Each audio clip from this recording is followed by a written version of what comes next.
आज हम एक नए अध्याय का अध्ययन इस लेक्चर में करेंगे। चूँकि हम पूर्व के अध्याय में एल्केन का अध्ययन कर चुके हैं और हम ये देख चुके हैं कि एल्केन संतृप्त हाइड्रोकार्बन है जिसमें सिंगल बॉन्ड पाए जाते हैं और उसी के व्युत्पन्न के रूप में साइक्लो एल्केन, जैसा कि इसके नाम से ही पता लगता है कि वे समचक्रीय अथवा कार्बोचक्रीय यौगिक जिनका अधिकांश व्यवहार एलिफेटिक यौगिक के समान हो एलिसाइक्लिक यौगिक कहलाते हैं। और वे संतृप्त हाइड्रोकार्बन जिनकी संरचना चक्रीय होती है साइक्लो एल्केन के नाते हैं। इनका व्युत्पन्न नाम लिखते समय इनमें मैथिलीन व्युत्पन्न माना जाता है और CH2 समूह की संख्या के आधार पर ही डाई, ट्राई, टेट्रा, पेंटा पूर्व लग्नों का उपयोग किया जाता है। जैसे ट्राई मैथिलीन, CH2 समूह 3 समूह है इसलिए तीनों एक रिंग में है ट्राई मैथिलीन, या साइक्लो प्रोपेन 4 समूह CH2 जुड़े हुए हैं लेकिन चक्रीय यौगिक हैं इसलिए टेट्रा मैथिलीन समूह। और इनके नामकरण में हम ये जानते हैं कि ये एलिफेटिक गुण धारण किए हुए होते हैं, अतः इनके नाम के पूर्व एली और चक्रीय यौगिक हैं, अतः इनका अनुलग्न साइक्ल। इस प्रकार इन यौगिकों का नाम एलिसाइक्लिक पड़ा।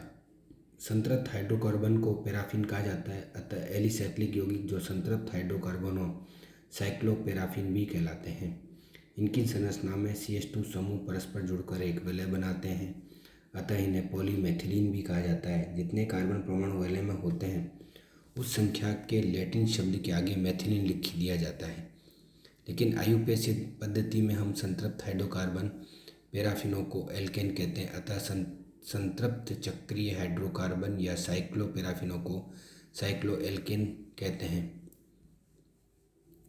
यदि साइक्लो एल्केन में कोई प्रतिस्थापी समूह हो तो उनका नामकरण प्रतिस्थापी साइक्लो एल्केन के रूप में किया जाता है। उदाहरण के लिए alkyl cycloalkane, halo cycloalkane, alkyl cycloalkanol आदि। एक से अधिक प्रतिस्थापी समूह होने पर क्रमांक 1 उस कार्बन को दिया जाता है जिसका प्रतिस्थापी समूह का अक्षर अंग्रेजी वर्णमाला के पहले आता है और उस दशा में क्रमांक करते हैं जिधर समूह को न्यूनतम अंक मिल सके। जैसे isopropyl cyclohexane 1 ethyl 3 methyl cyclopentane,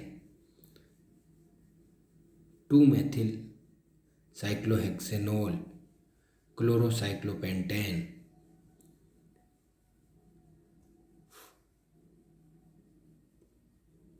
4 chloro 2 ethyl 1 methyl cyclohexane.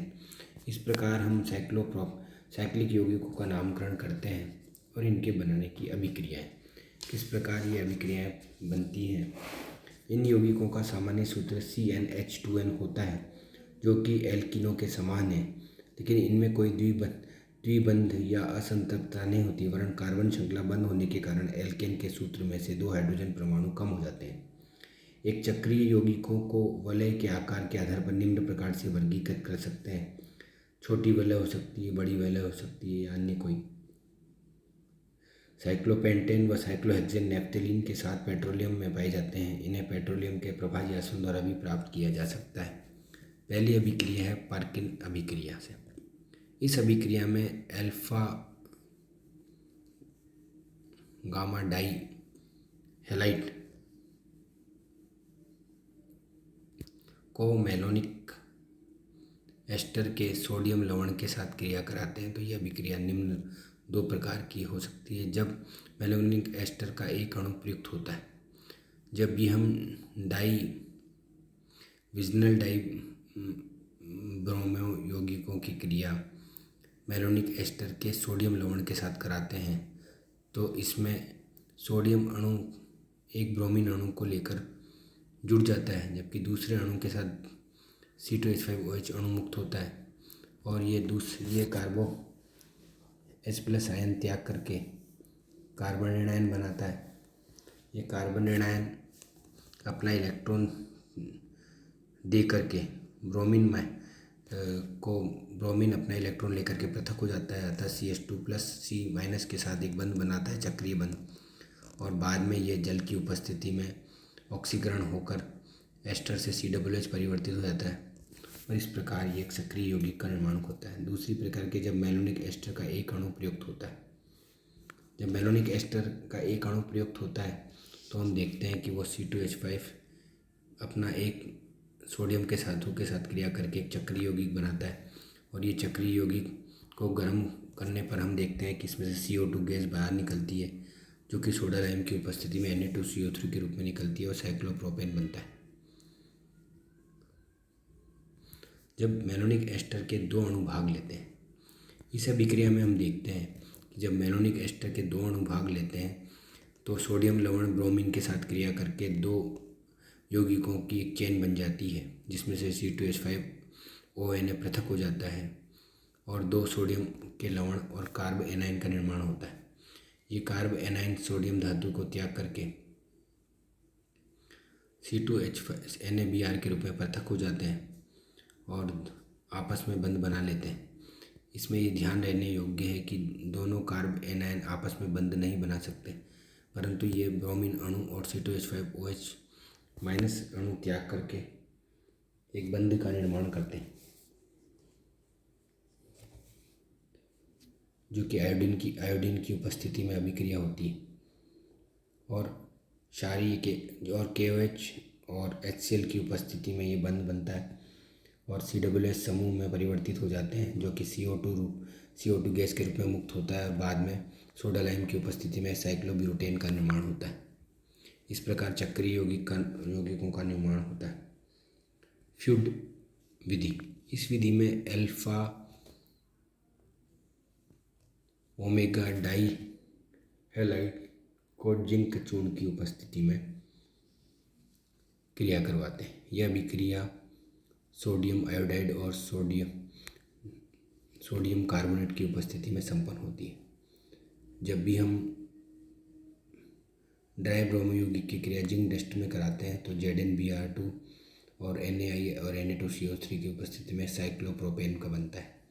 इसी प्रकार हम दूसरे यौगिक को देखते हैं, वो भी ZnBr2, NaI और Na2SCO3 की उपस्थिति में साइक्लोब्यूटेन का निर्माण करता है। तीसरी विधि है विस्लीसेंसन विधि। इस अभिक्रिया में डाई कार्बोक्सिलिक अम्लों के कैल्शियम लवण का शुष्क आश्वासन किया जाता है, जिससे चक्रीय कीटोन बनते हैं। चक्रीय कीटोन का क्लीमेंसन अपचयन कराने पर साइक्लोएल्केन का प्राप्त होते हैं, जबकि कैल्शियम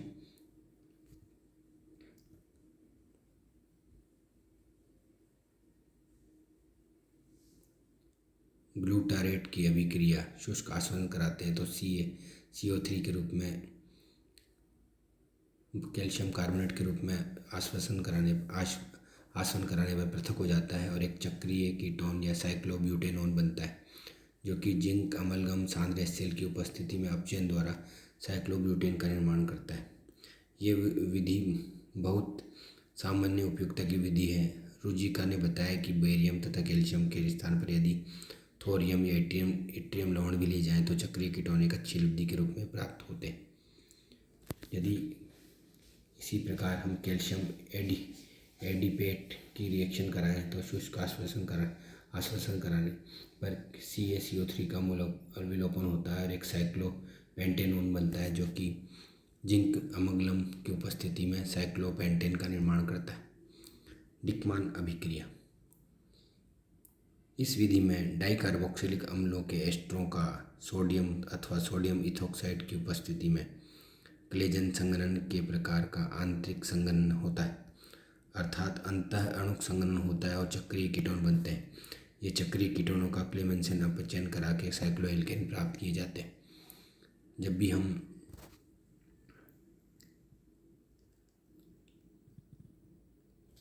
डाई एस्टर की क्रिया कराते हैं तो C2H5ONA बाहर निकलता है। C2H5ONA कार्ब एनाइन का निर्माण करता है, जबकि दूसरा अणु कीटोन जो कि कार्बोकेटाइन के निर्माण में ऑक्सीजन की विद्युत ऊर्जा अधिक होती है, इसलिए कार्बोकेटाइन और कार्ब एनाइन के अणु आपस में बंध करके साइक्लो कीटोन यौगिक बनाते हैं, जो कि C2H5ONA का विलोपन करके C2H5 सोडा लाइम की C2H5 COO, C2H5 soda lime और जल की उपस्थिति में COOH के रूप में परिवर्तित हो जाता है, जो कि CO2 गैस विलोपन करता है Na2CO3 के रूप में।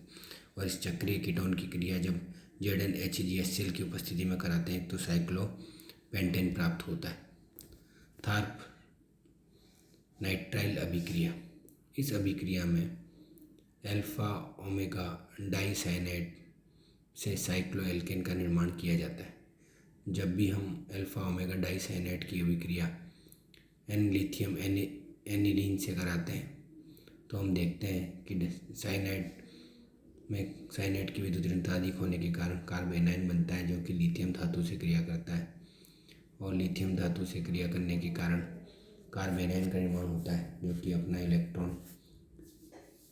कार्बोकेटाइन को देता है और एक चक्रीय यौगिक बनाता है। जबकि जल से क्रिया कराने पर लिथियम हाइड्रोक्साइड के रूप में परिवर्तित हो जाता है और NH बनता है।